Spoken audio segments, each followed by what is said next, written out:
I have created Reclaim the Podcast with a yearning to engage in rich dialogue with other women on the intersection of feminism and spirituality. And now I need your help. I have decided to start a Patreon in an effort to help offset some of the costs associated with the podcast so I can make this an ad-free space and create an even greater listening experience for you. To learn more about how you can support this podcast, please visit patreon.com/Thais Sky. Thank you for your generous attention.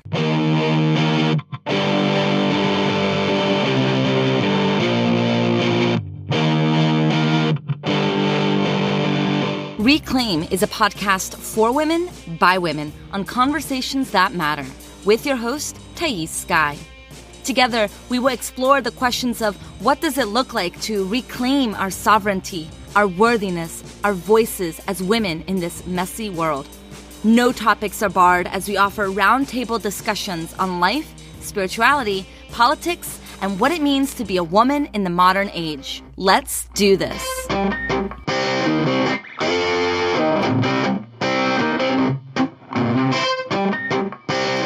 Hello, everybody. It's Thais Sky here. Welcome to Reclaim the Podcast. I am your host. I am here not in my closet, but in my dear friend Lindsay's closet, which means it's another episode where Lindsay and I sit in the closet and talk about things. Yeah. Pretty much. That's what we do. So last week I shared the big news that I will be going back to school. I'm going to get my master's in clinical psych. What I didn't share last week, because I was waiting for this moment with a bated breath, is that it's not just me who's going back to school. Oh my god! But Lindsay is too. Oh my god! This is like me, like officially, I guess, announcing it because I haven't said anything to anybody. So really. now here's the formal. I like to do things in private and in secret. It's like how I've always been. No. That's like not. I do things. That's not how it works in the Thais world. It's really funny. We're so different in that way. Like I remember when I was like crazy CrossFitter. I went and I took my CrossFit level 1 training certification and I didn't tell anyone. Why? Like ever. Why? I don't know. It was so weird. Well, now I'm forcing you to tell it to the world. I know. Oh my gosh. Well, it's going to be super fun because we're both going to be going school together and separate. We're going to have our individual experiences, but we'll also be able to lean in on each other and support each other through the experience of getting our master's in psych. Yeah. And that means when we come together and talk, it's going to be like two budding psychotherapists. Oh my God. I think I'm very excited about the evolution of our conversations and obviously, you know me, the depth of them and how, you know, that expansiveness will come with like just more education, more training, more experience, and especially the program that we both ended up deciding on. It's very clinically based. It's very experiential. So I'm sure we'll have like just such amazing it's going to be so good conversations to have about these experiences that we're having and what we're learning. And we both be really exciting. We're both already so into psych. I mean, so much of our work already includes so much of it. So it's going to be really interesting to see how much we already know, how much we learn, what we take away from it, the different things that we take away from the program. It's going to be really good. So you can obviously... According to my therapist, he says that I probably have more knowledge and understanding than most graduates have. Oh, absolutely. Like hands down. Of like a bachelor's degree. And hands down. Like, and I'm like, wow, that's pretty exciting. Well, it's makes me feel better about part this of the whole it's part of the doing our own work thing. Going back to school thing. Yeah. I think we're just gonna ace it. It's gonna ace it. I'm like, I know ace everything. I mean, I know everything. Oh my gosh. Well, you know, my whole thing right now is, you know, I just celebrated a birthday. Yes. And so you're in your middle of your 30s. Yeah, it's a very interesting time. And so it's interesting though, because, you know, curiosity is so important for me and it's at the base of everything. And I do feel strongly about staying curious because I think that is what helps me, you know, be so open-minded, be so, just, I don't know. It's the foundation of everything. Yeah. Is that ability to observe without judgment. Mm-hmm. And, well, you know how I feel about judgment. Well, okay. So, keep going. You know. Keep going. Judgment is human behavior. However, it's whether or not we believe the judgment. Yes. Okay. Yes. She had to say that. I know, she had to. She just had to. I had to get it in there.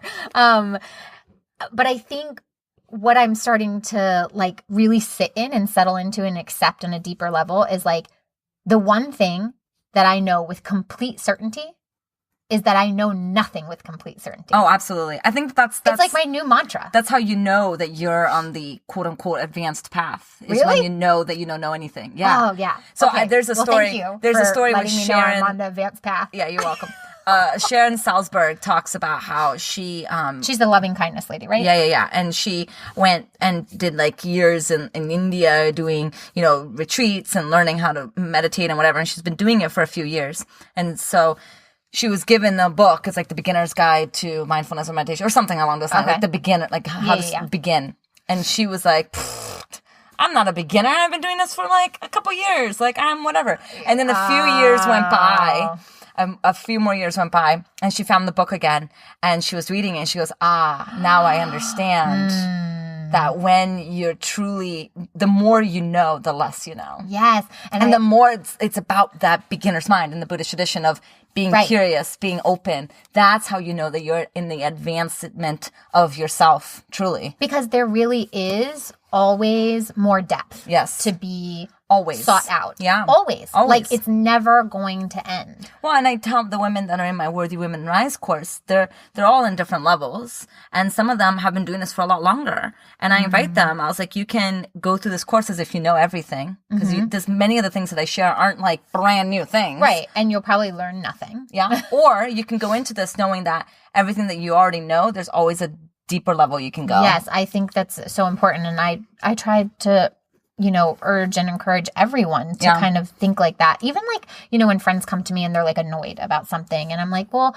I wonder if, like going into it with like just a slightly different like perception around it as like what else can I learn from this situation? I think so good. Yeah, I think it's good. So basically what we're saying is we're going to spend an additional $70,000 in education to just go to know nothing. Learn more of how much we don't know anything. Yeah. Oh, good.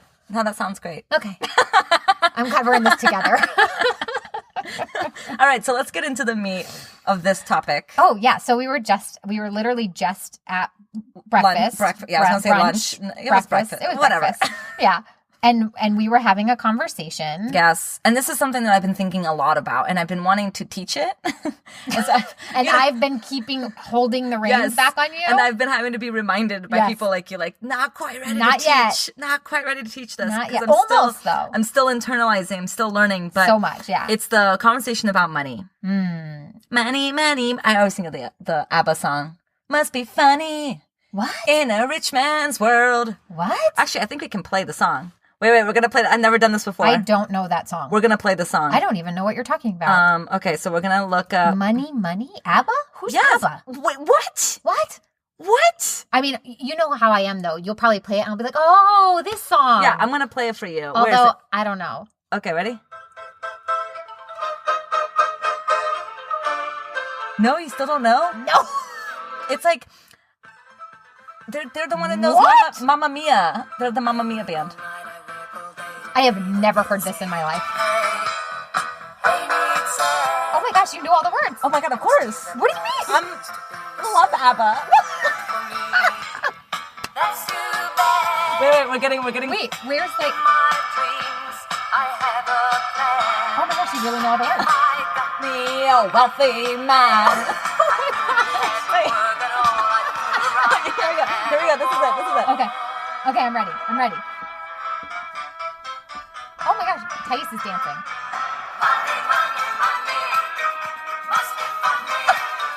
In a rich man's world. I don't think I've ever heard this song. Money. Oh my god, where have you been? I don't know. Always sunny. In a rich man's world. Oh my god. All the things I could do if I had a little money. Okay, this is a horrible song, by the way. No. This is okay. Incredibly problematic. I mean, okay. This is like a white band from the 70s. What do you expect? And they're just basically telling you lies. 60s, 70s? Lies. I don't know. Okay, first of all, I feel like the sound of her voice. There's Or their voice? There's 4 of them, 2 men, 2 women. Okay, well, whatever the lead singer, I feel like I've definitely heard that voice before. Yeah, they play like Mamma Mia. Okay, so and Dancing Queen. Dancing Queen. Okay, yes, I've heard that. Okay, so that's... Yes. The tambourine. Oh my gosh. But this they're Money Swedish, song, first of all, is horrible. They're a Swedish pop group. Okay, well, their Money formed song in 1972. is horrendous, and so terrible. But I've never heard it in my life. Wow. Well, that's... Anyway. Clearly, Lindsay has been living under a rock. Well, actually, you were just listening to, like, good music when you were growing up. I was listening like, to... I love for ABBA. Those of... No, you don't understand. I have a love affair with ABBA. I know all of their songs. I have a love affair with, like, the Notorious B.I.G. Okay. So you're just cooler than me. Anyway. Everybody can go to my Instagram and see my picture with him at 13 years old. Oh, my God. He's an incredible human. I was listening to, like, good, real music.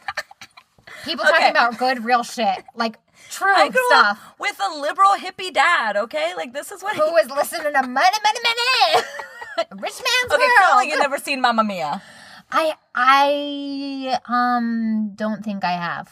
Okay, well, you would know the song if you watched Mamma Mia, either the play or the movie. Anyway, back to the topic of money. Yeah, so Thais has been talking a lot about money and how we've been having tons of discussions about it. So much of my mindset, my beliefs and mindset around money has changed in the past year and a half. How it rolls up into our worthiness and stuff like that. Mm-hmm. And you've been really wanting to just like talk more and more and more about it and like I just use it in different ways. So I think maybe we should begin by addressing how the majority of people in the personal development coaching world relate and talk about money. Like maybe we should first name what the current experience is for most people around the conversation of money. Okay. And then we can talk about what shifted for us. Okay. Yeah. So the general premise is, there's an abundance of money out there, and anyone who wants to make money can make money. And it's not about... It's dependent on your mindset. Exactly. It's not about working hard because that's like so 2000. It's about... Yeah, because it's not about... It's one of the extremes. It's either about the real hardcore hustle, that's like the masculine, Gary Vee style, right? Yes.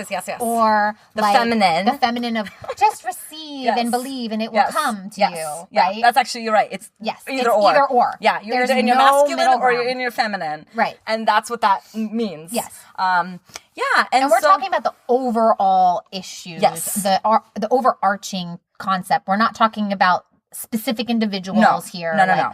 Just to keep that straight. So what I believed as I was in the coaching industry, unfolding my understanding of the coaching industry and being a coach, one of the first coaches that I ever hired was a $25,000 coach. I was making a little under $1,000 a month in my coaching business, and I worked full time. Okay, so people, even if you are not good at math, okay, you can see how that is not necessarily a responsible or... It wasn't a responsible decision, but it was a decision based on me living as if I was already a six-figure coach. So we want to make sure we're pointing out all of the kind of problems, quote-unquote issues. Yes. Yeah, and so I was taught that you have to live as if, and you have to invest as if, and you have to believe in yourself. And so if you believed in lack, then you wouldn't invest in something like this. And if you believed in abundance, then you knew that money was going to keep flowing in. So you just have to like elevate your vibration, which helps if you invest a lot of money. And then I was on track. I wanted to make 6 figures because I was that infamous 6-figure mark. Yes, because I was quitting my job in 6 months' time to move to California and be in my business full time. So it would have been great if I could have made 6 figures. Also, who the fuck came up with this concept of that's how you know you've made it in the coaching world when you make your first 6 figures? No, it's the worst thing. I want to know who came up with that shit. It's the worst thing because no business outside of the coaching industry would ever tell you that you can be profitable. And I'll tell you in year 1. That was oh gosh. All right. Here it goes. Sorry. There's her mercury. Oh, mercury poisoning. Shit. This is Lindsay's thingy. It was just there and now it's gone. It'll come back if it's important. It'll come back. So I made this huge investment, which I put on a credit card. And it was my first time having credit card debt because at that time I was taught that you pay off your debt you balance every month. Right. And so that was just the beginning of my journey of money and trying to understand, and so at that point I was charging, $350 a month for coaching. And I was trying to convince myself that I was worth, connecting worth with money, that I was worth $500 a month. And then I invested in this coach and she was like, well, you have to price your products and your services based on the level of transformation that you offer. And I'm like, well, you can't put a price tag on transformation. But if I would have to put a price tag, $20,000 for a year sounds like a great price tag. And okay, so because if you calculate how long, if you're 25 years old and you're going to live to 100, that's 75 years of transformation. Of course. So what's 20 grand? And everybody who's listening, when my podcast comes out, which is be coming out soon, in a couple weeks, finally. Fingers crossed. I know, right? We have a really beautiful, transparent, truthful conversation about how you went through that whole experience and how it affected us. Yes. Because you all want to listen who don't know, to you'll want to listen to it because it's very interesting how Thais and I's relationship started. Yes. And I'll be sure to link that in the show notes once the podcast episode is out. Thais was working with that coach at the time. Yes, when we met. This is years ago. Yes. And it's really interesting. Yeah. It's really great. And it shows beautiful dynamics of transparency through conversation and trust with people and it was good. and repairing. Yeah, it was really and good. Openness. Yeah.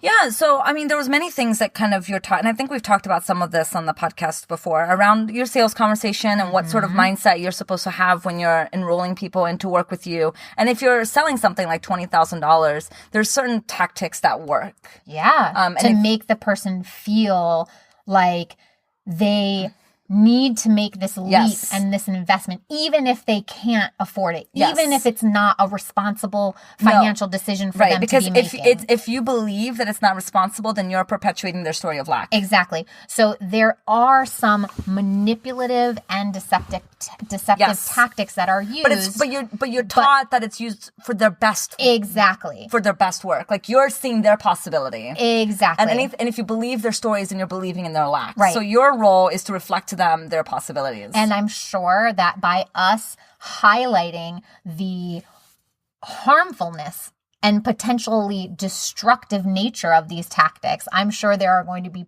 plenty of people that are like, oh, they are just stuck in their lack mentality. Yeah. And but you said something really brilliant at brunch. So we'll keep going. Yeah. We'll keep going and we'll tell you what happened. So,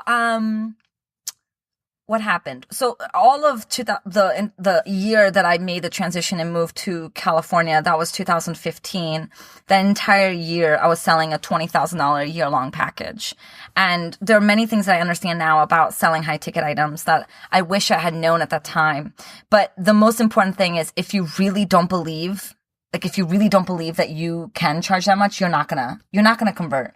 And that's something that maybe one knows, but I kept fooling myself into believing that somehow I could just get confident and get that way. But what I realize now is that there was just it was a lack of congruency. Right, because the alignment wasn't there. The alignment wasn't there because why the fuck would I did not believe that anyone should spend $25,000 on a year long on coaching. It doesn't, I don't care what people are selling. I don't care how much you're making. I don't care about any of that. There is no good evidence that I have seen that's justifiable for you to spend that much money on coaching. I don't care. You can try to convince me. I'm sure there's plenty of good people that are charging that amount of money. I don't care. I don't see that as worth it. I really don't. I don't care how transformational you are. I don't. Right. I mean, listen, I'm sure it's out there. I'm sure it exists. But the important I'm sure there's some really good people. There's no judgment about the people. I'm sure there are great people who are doing solid work, who are charging that much. I'm not judging any of it. Personally, for me, right. It's a personal thing. I am no longer committed to spending that amount of money on coaching. Yeah. I mean, listen. And I've been burned, so maybe that's also why. Well, yeah. And I'm come over in a whole different camp where I've never invested that amount of money in coaching. Yeah. My whole thing is if I'm not going to pay a therapist that amount of money who has a PhD. Yeah. I'm someone who has no credentialing. I'm not. And listen, yes, while credentialing doesn't mean you're worthy of that amount of money, I don't think anything, I don't think money should be wrapped up into worth. There's no connection there. For me personally, I'm not going to do it. I also have taken a really hard stance in my own coaching practice where I have never tried. I've never gone through that, where I've never succumbed to the pressure of saying you have to charge what you're worth. So this is something that I'm pretty adamant about speaking on, that there is literally no connection between your worthiness and capitalism and money. And the reason why they're so tied together is because capitalism, it thrives off of lack of worth. And so as long as you keep them connected, and as long as you believe cultural programming that tells you that they're connected, you're going to keep wanting to consume and earn more money as a validation for your existence. And so while that's an unconscious belief that you carry, that I carry, that we carry, we're going to continue to make decisions around money that can be harmful to our lives, can be harmful to the lives of others, and keeps us in the hamster wheel of believing that more stuff validates who we are, or more money, success, right, validates our worth. So it's kind of like saying, charge your love is what I keep equating it to. Like, that sounds ridiculous, right? That doesn't even sound like a sentence. What does that even mean? Charge your love. It actually confused me. I was exactly. Like, wait, what? We would never, we don't consider those two connected. That's what I want people to start to hear when they hear charge your worth. Because like, it actually really doesn't make sense. No. Because when we do that, like you said, we are just continuing to perpetuate this cycle and be on this hamster wheel. And it's something that we all have to work collectively on, breaking a system and a structure that has been put in place to just keep us in that we need more, yes. And it's consumerism. So that's where I want our conversation to go. So that was kind of like a broad brushstroke picture of the coaching industry and some of the ways that we're fed the narrative about money and worthiness and what success looks like in the industry. Yes. You have to make six figures. You have to charge a lot of money, preferably in packages, because that's how you can make more money. Otherwise, you're not making it. You're not successful. You're leaving money at the table. Right. You're not valuing yourself. Helping your clients up level. Right. Oh, let me use a buzzword. Up level. Yes. And we've talked about this in depth in various other episodes. We're always talking about it. Because we're always learning something new about our past experiences. Anyway, so you can listen to all of those in iTunes and whatever. Okay. So we were just having a conversation at brunch where... Well, the big thing is about capitalism. Yes. So you were sharing with me how your pricing structure has evolved and changed and how it's starting to feel really good finally. Yes. And how it's not this crazy exorbitant amount of money anymore. No. And I was really happy and excited. And I said, God, Thais, it's so good to hear that you are finally going with gut. You're here. What feels good. It feels like I'm finally understanding it after, and I got here first by truly recognizing what our capitalistic society has sold us. And I've been pouring through documentaries that are available on Netflix around money. Thais is always like texting me about a documentary that she just watched. Oh my goodness. It's amazing. I actually have like this long many good ones to watch list, and most of them come from There's so many good ones, particularly in Netflix. I'm surprised. Yeah, I'm amazed at how good this platform is in terms of how many good documentaries there are. And so I've been really trying to understand, like, what is capitalism? Because in one of the documentaries, it tells us that we are taught that capitalism is the superior economic model, as opposed to socialism. or communism or dictatorship. Although dictatorship is a form of government, not a form of... But you know what I mean? Like, you know what we're getting at. Like, free market capitalism is the bedrock of a successful democracy. And we have that. And so we've been taught that any form of regulation, given by the government on our economic system will only make the system suffer. So that's kind of the lie that we've been taught. We've also seen our capitalistic system shift since the 1960s with a lot of the deregulation away from production-based model, which is that we produce a good and then we sell that good, like cars, like manufacturing, away from that and into the money economy, which is stocks and, all of the things. We could probably have Brett financial on the podcast to explain all that to you guys. To you Brett's Lindsay's husband, who's literally in the other room right now. So like now the predominant money system in our economy is run through these financial institutions. And we saw what the possibility of demise could look like when some of these banks started to fail because they sold shitty products and we had to bail them out. And so we can see how potent these organizations are in running our economy. Yeah. Okay. So capitalism in and of itself at the beginning sounds great. You give a certain amount of money, you receive a product or a service, but it's become very, very complicated over the hundreds of years that we've had it. And especially now that we're building services into that. Yeah. Right? And so much of capitalism in our country, if you think about the initial economy, it was built on slavery. And, they say that the North was against slavery and they were adamantly opposed to slavery all this time, but that's actually not true. The North was successful and thriving only because of the products that were coming from the South. So there never really was a time in this country where we developed this economic system that was corrupt free. Right? Our entire economic system was built off of the backs of slavery, and nothing really changed. We released the bondage of people physically, but in many ways, the only way capitalism thrives is off of poor people. It's not the rich people that feed our economy. It's the poor people. Our tax structure, our everything that is our system thrives off of poor people staying poor. Just think about credit cards. Just think about that for a minute. Credit card is a system where if you don't have the amount of money required to pay it off, you have to pay an exorbitant interest.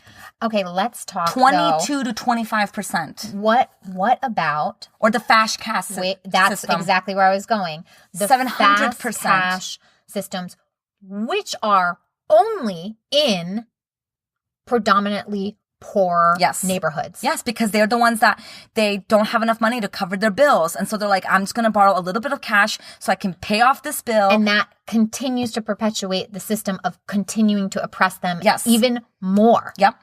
So in credit cards, who are the people who have massive credit card debt? It's not rich people because they can pay it off.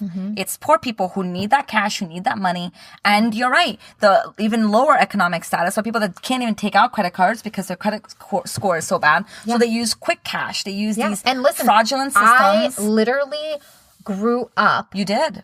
In neighborhoods where those were on every corner. Yeah. And my parents used them. Yeah. Like, most of the time. Yeah. So we always stayed, in this state of not enough. Right. Like because there legitimately was never enough because we were always trying to catch up and pay that debt that we were always perpetually occurring more of. Yeah.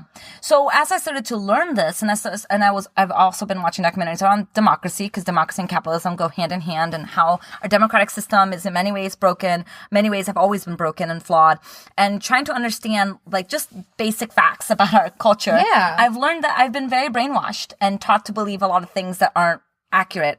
And we all have. And so as I started to understand, okay, capitalism inherently is broken. It feeds oppression. It's not good except if you're a part of the 1%, blah, blah, blah, blah, blah, et cetera, et cetera. What does that mean for me? What does it mean for me as a coach, as an entrepreneur, as a businesswoman in 2018? How do I reconcile everything I know about manifesting, law of attraction, spirituality, as a middle-aged. I'm not middle-aged, no. Not yet. I'm so young, too young. You're so funny. Middle class, white, I will never be homeless. I have family. They'll always support me, right? As that woman in the world. Right. So a woman who navigates the world with a lot of privilege. How do I reconcile capitalism as well as the desire to make money? Right. Yeah, like it's how do we find this middle area that we can exist in while not feeling like a total terrible human because of all of the things that we know and are aware of. It's heartbreaking. It's hard. It's so hard. It's really hard to navigate. Because it feeds directly into the sense of maybe I should never make money because making money, is bad. And listen, that's why I always talk about how much do you really want to fight your current reality? Yeah. Because how much energy do you want to continue draining from your system of fighting the fact that we live in this world. We can't, right now, there's no change in capitalism. We're not going back to the barter system where I can take this shoe and be like, hey, Thais, if I give you 2 shoes that you could wear together, can you give me that egg? Hey, or your chicken? Some people live in a barter economy. Right. It is very hard. And some people live off the grid and it is very hard. And I know what I'm willing to do and what I'm not willing to do. And I'm not willing to live off the grid. I'm not willing to live on a barter system, at least not right now. Right now. So that means I must participate in a system that I don't really believe in. And it's just how? How do we do it? How do we do it? How do we charge? And I think that's what we're constantly figuring out. How can we charge for our work, which we deserve to be compensated for? Mm-hmm. We've poured time and money and energy into being really good at what we do. Oh my gosh, we're getting ready to pour even more money in, and we're gonna have loans and repayments. So how do I navigate? This has been my question, and this is what Lindsey and I have been sitting and talking a lot about. How do we navigate this? Mm-hmm. Knowing what we know, knowing what we used to know, now it's time to come up with a really grounded lens for how we can begin to be entrepreneurs in a way that is in integrity with our values. And that feels okay. Yes. Because I don't know if it's ever going to feel truly right. Well, it never will because we're perpetuating a broken system. Exactly. So which is great, actually, that we have that little metric, that little gut feeling of something's wrong because here. It's going to continue to get us curious. Yeah, and there's a term that calibrate. Yeah, it's going to continue to help us calibrate. Mm-hmm. In too far. Whoop. Yeah. Nope. Not enough. Okay. Yeah. Okay. Right there. By continuing to. So here's one thing that I've gotten extremely clear on, and this is going to feed directly into our conversation at brunch. Okay. Is that it is ask my question to you again? morally wrong. And that's a strong statement. Okay. Morally wrong. Uh-huh. I believe. Okay. To be a billionaire. Oh, okay, great. Okay, so we're gonna go here. We're going there. Okay. I believe that there is no reason for an individual to have such an outrageous amount of money while on the other end of the spectrum, there are people who literally do not have enough money to buy food and water for themselves and their children. Okay. I don't how much violence must you be numbing out to feel good about making such an exorbitant amount of money? So this is how we got to this.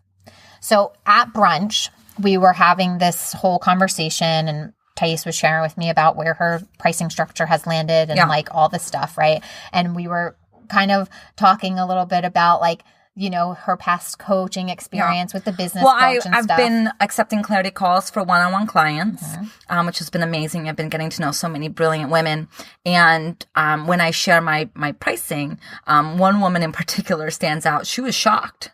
Yeah. She was like, oh my God, I thought it was going to be $10,000. Right. And I'm like, no, that used to be the case. Used to be what I was going for. No longer the case. I've done a lot of work since then.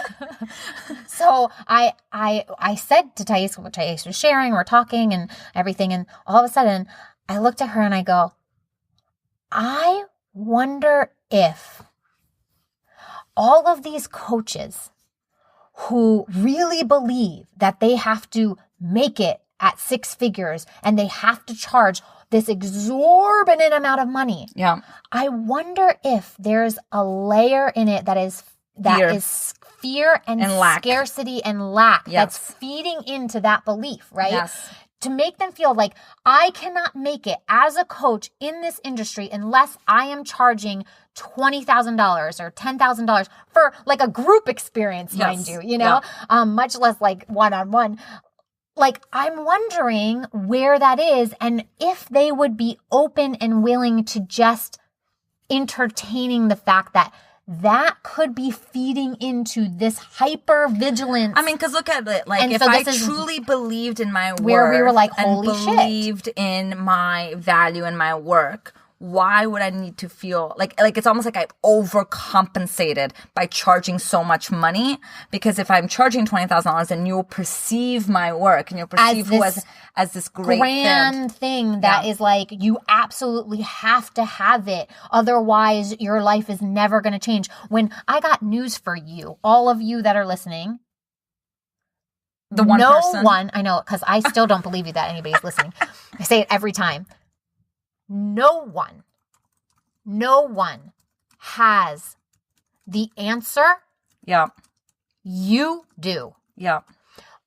People like us who help support others, all we do is support you to find that. Yeah. So all these coaches that are out there with their amazing marketing and beautiful sites and all this stuff, right?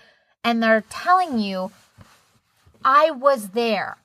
I can show you how not to be there anymore. I can show you the world. Oh, you are just on this singing kick today. I don't even have a good singing voice. This is amazing. I'm sorry. Don't apologize. I think it's funny. I love my singing, and I love it, but like I know I'm not good at it, but it just has to come out. Listen, we're all good at different things. However, I think everybody's voice is beautiful. I don't know. I mean, listen, I wouldn't probably like download your shit on iTunes. Okay? But Lindsay, keeping it real. I appreciate your singing voice. Okay, you're showing me the world. Or coaches are showing me the world. Right. Like that right there is a red flag that's bullshit. Yeah. Like they're trying to sell you on like your fears and you know, and so this is where this conversation all spurred from. I think we need to pause and really sit with what we're talking about here, because I think it's kind of revolutionary. Instead of the perspective of, should we thank my Aquarian yes, we mind should. for that? Charging $20,000 is seen as abundant. We're entertaining the possibility, because we're still sitting with this, right, that charging that amount of money is actually coming rooted from a place of lack. Now, there's a book, and I don't know the book, actually, so it's pointless that I'm even saying that there's a book. There's a book out there. You do this often. You're like, oh, this article that I haven't really read yet, but I saw the title. I'm such a Gemini. It's so funny. So, there's a book written about money, written by a white woman, and I was at this conference, Wisdom 2.0, and I wanted to go and listen to her talk, but the talk was kind of packed and I couldn't fit it in. So I went to this HEM space, and I was sitting there, and there's a woman next to me. We got to talking, and turns out the woman sitting next to me is actually on the board of advisory of the woman who wrote the book about rich whatever. And so I was telling her about how I'm sensing into this moral righteousness about billionaires, and she said that in this book, she proposes that billionaires and people who hoard that money, because that's what you need to do to be a billionaire. You have to have the assets. That means you have to be hoarding that amount of stuff to be worth $1 billion. Yes. Are operating from a lack mentality. And also something interesting that I know about kind of like that very interesting group of people that are billionaires, or like multi level millionaires, like very, very high up there. It's very, very important to them, because I've actually been in situations where like I've been in groups and meetings where there are billionaires. You're rich. It's fine. No, not me, and definitely not anymore.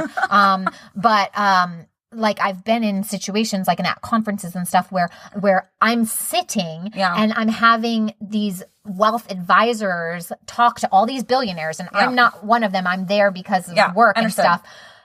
And how important it is to them to have financial security for the ones that are coming in their legacy, in their line, in their family. So they're hoarding money. They're hoarding money within that family, yes. which is something interesting because if you think about like Gates, right? Yep. Bill Gates, yep. like he's not leaving anything to his kids, no. right? Like nothing. No. Like he's like, giving it all. Nope. Yep. Yeah. It's like, sorry, like you didn't work for this. Yeah. Just because you're my blood doesn't mean, we've seen, statistics that show that the number one contributor to financial freedom in this country is more tied to the legacy that our parents leave behind. Mm-hmm. And so the fact I'm fucked.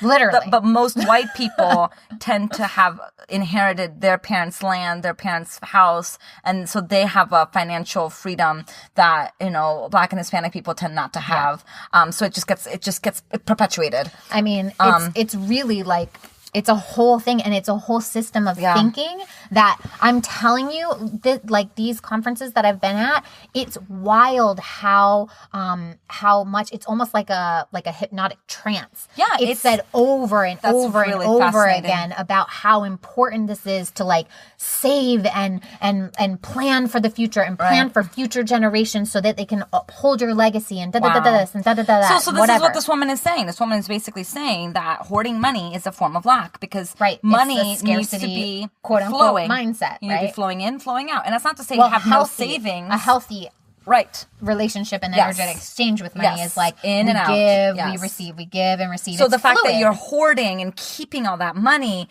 is that there's a lack there. Mm-hmm. Again, that's not to say you can't have any savings. It's just be responsible. And be responsible. We're not saying that. We're not saving up for retirement or anything like that. Right. It's just, do you really need $1 billion?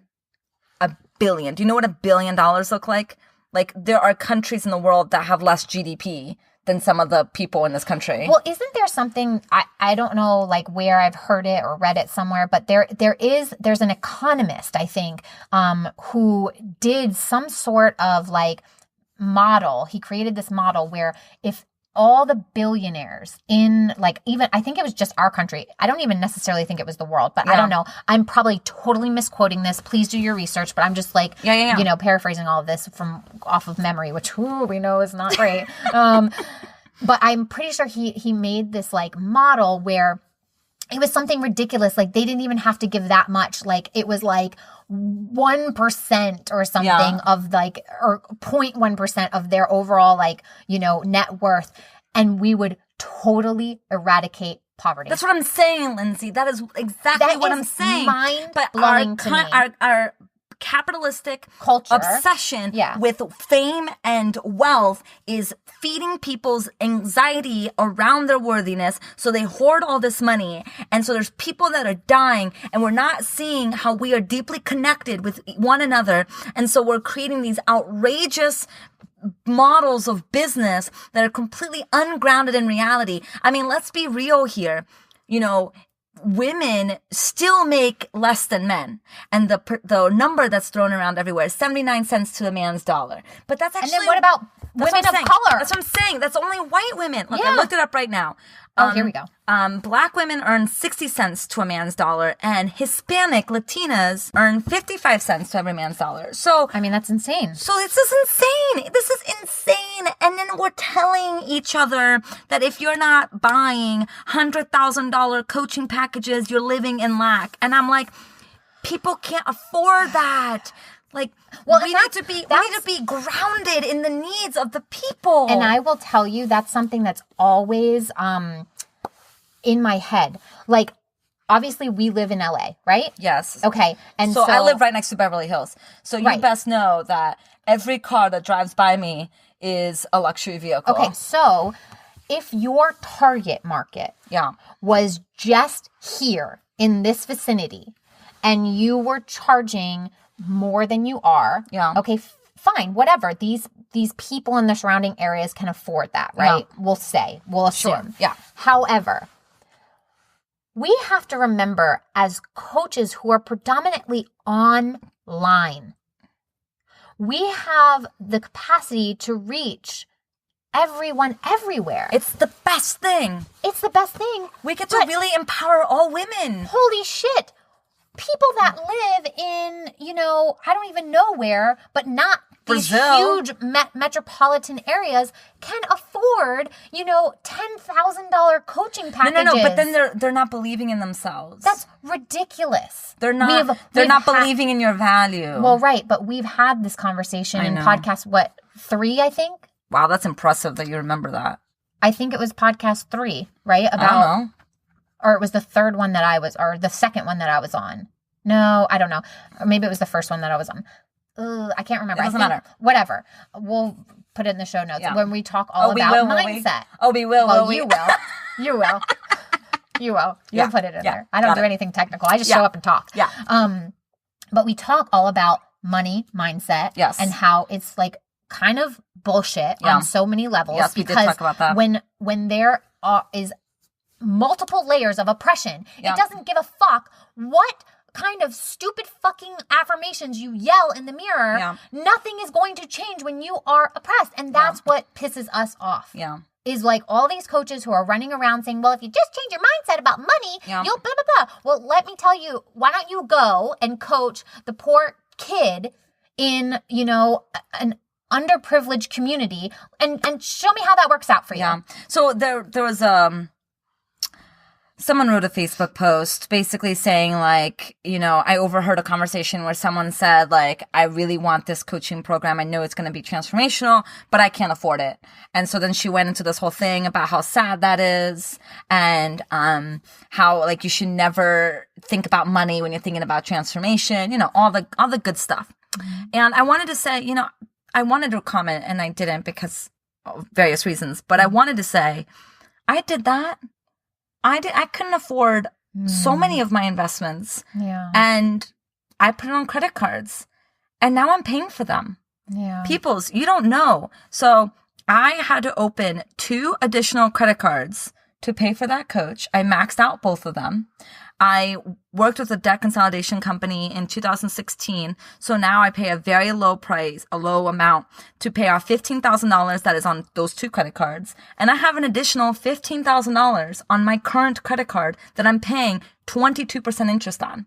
And because I believe in myself, because I believe in my business, because I believe in my work, because, and so some of that amount is because being an entrepreneur requires a little bit of skin in the game. Of course. Working at this full time. And then some of that comes from pure ego and pure believing that if I invest in this coach, then I'm going to make 6 figures. And now I'm paying for that. Right. So can we not? And that coach did you a disservice. She should have said to me, Thais, and this is what I say to people now. This is what I say to my clients now. Absolutely. If I hear in our clarity call that you are in financial trouble and that you are in financial challenge, this is what I say to you. And I shared this with you, Lindsey. It's so important. It's so important. Every coach that's listening to this, please listen. This is what I say. Please listen. I say, I hear that you're having financial troubles, and I'm trepidatious around accepting you as a coaching client because I don't want you to go into financial hardship over our work together. Yes.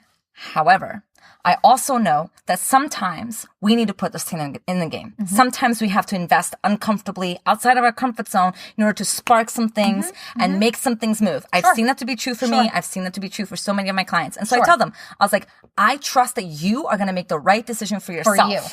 I'm letting you know I'm trepidatious, but I also know that you've got this. And whatever you decide, I support you full-heartedly. And you are not manipulating them into making a decision that is actually could be devastating for them. And so I wish that my coach would have said, Thais, I believe in you. And I believe that you're going to make 6 figures. Without a doubt. You are hardworking. You are talented. You are smart. You are driven. You're going to make this happen for yourself. However, you're making less than $1,000 in your business right now. I don't recommend you making this decision. Now, if you choose to make it, I'm going to support you. And I'm going to do my best to get you into your goals. However, I need to let you know right now that you're going to go into a lot of financial challenges. And since you're moving to LA and you're going full time, I personally would recommend that you save that money because, by the way, business is hard. Oh, and by the way, you're not going to make consistent revenue probably until you're 5.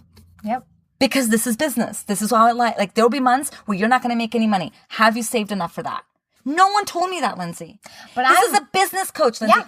Business coach. This is what her responsibility was to me, to be an integrity. Oh my God, I'm getting so angry. I know, but this is what I'm saying. I'm like, this is what I'm saying because so I know. But this is what I'm saying. I am wondering how much of her was in, I don't care what this woman's financial hardships are. I need this money. That's exactly right.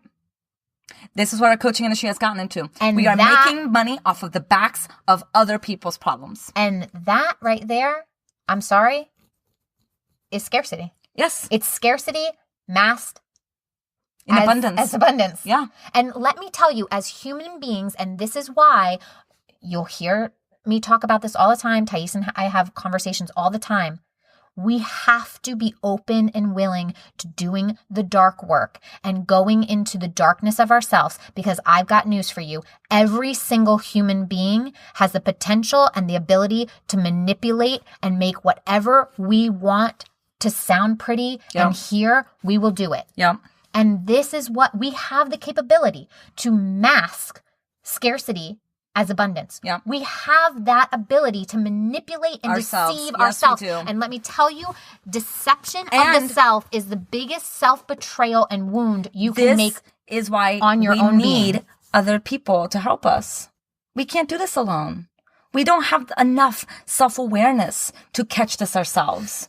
I mean, sometimes we can, but it's just support helps. It expedites. Absolutely. Like I like to say, having a strong network of people, having a strong supportive community of people that entertain this kind of conversation can help collapse a little time in the journey. Yeah. Right? So while you don't need it and you will get there on your own eventually, having any kind of support helps you along the path. Even just like, I'm not even saying like you have to have a coach or have to have a therapist. I'm saying like friends. Look, me and Thais have these conversations all day, every day. Like we've said it before. It's so critical. We literally talk like this. Yeah. Like when we're not recording. Yeah. And it's just important. Super important. Okay. You know? So I also want to make a little side comment before we wrap up, because I feel like we have to. I want to make it abundantly clear for all of you that are listening. Shit happened, and in many ways, I was a victim. And in many ways, I'm not a victim, if that makes sense. It's we all have the ability to be victimized. Yeah. Yeah, like if you are a victim of sexual assault, you are a victim. You were victimized. You were victimized. So now, like I was victimized by a fraudulent, business coach and by some fraudulent mindsets in the industry. It's fine. So in many ways, I was a victim, but in many ways, I'm also not a victim. Mm-hmm. And I just don't want people to think that like I'm blamey. No, you are taking your part. Ownership and responsibility. This is my challenge now. This is my karma. This exactly. And now you're navigating it. No one forced me to make a decision. I signed the contract. I put my credit card. You can always find the silver lining, right? In it, like you are now able to have these kind of conversations because you have firsthand, knowledge of this and everything. But like we can also just call it like it is and tell the truth about like the dark side of it and that it was fucked up and it was manipulative and that this is happening in our industry. And we just, I guess part of our passion that Lindsey and I have is to support you from not falling into the traps. Because it's very tantalizing and lifestyle marketing works. And it's very, very noisy out there. So take everything that we've said here, percolate on it, think about it. I'm going to link some of the documentaries that I've been watching on Netflix in the show notes for you to watch. Mm-hmm. I highly recommend. It's important for us to get educated and aware of the systems that are running our lives. We want to be conscious people, and part of awakening to our consciousness is not just in the spiritual realm, but also in the systems that run our lives. And I'm sure this is going to be the first initial conversation that we record about this topic and concept of many, because like we said, we're not lying.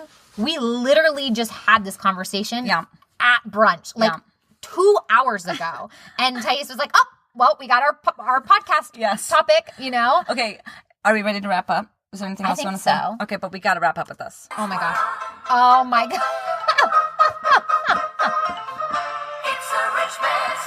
Oh, you think it's done? This is a terrible. Ready? Oh. You do remember that this is a feminist podcast, right? You know what? People are going to judge me. I believe in my listeners. A rich man. I need a rich man. Oh my gosh, this is terrible. I mean, basically, the woman is jaded because she feels broke and she's so frustrated, and like white mediocre men make so much money for like goddamn nothing. And so she's all like, "Fuck this! I need to get some rich ass man." I mean, right? Okay, here we go. Here we go. Here we go. Woo! It must be funny. Oh, yeah. Woo! We've got to get the lyrics from this. I gotta read it. This is insane. Oh my gosh. Well, you all, there you go. There you go. You heard it here first. Goodbye, good night. See you next week. Bye.